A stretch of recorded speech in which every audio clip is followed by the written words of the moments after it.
શ્રી વિઠ્ઠલનાથજી મહારાજના 511માં પ્રાગટ્ય મહોત્સવ નિમિત્તે કેશોદમાં ભવ્ય ધાર્મિક આયોજન.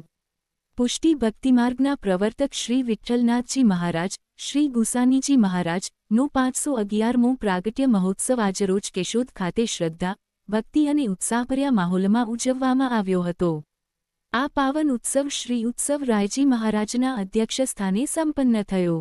ડાયાલાલ વેકરિયાએ માહિતી આપતા જણાવ્યું હતું કે આ પ્રાગટ્ય મહોત્સવ નિમિત્તે શાસ્ત્રીજી ધવલ જોશી દ્વારા શ્રીમદ ભાગવતના દશમ સ્કંધ ઉપર ત્રિદિવસીય ભાવસભર પ્રવચન સત્રનું આયોજન કરવામાં આવ્યું હતું.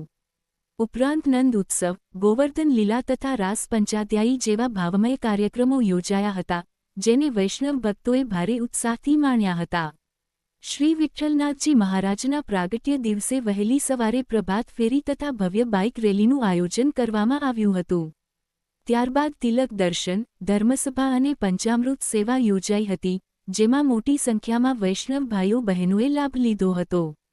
આ સમગ્ર ધાર્મિક કાર્યક્રમ શ્રી વ્રજભવન હવેલી, ગિરિરાજનગર, અમૃતનગર રોડ ખાતે યોજાયો હતો. સમગ્ર આયોજનથી કેશોદ શહેરમાં ભક્તિમય અને ઉત્સવી વાતાવરણ સર્જાયું હતું. HH24 ન્યૂઝ ગુજરાતી સાથે બ્યુરો રિપોર્ટ.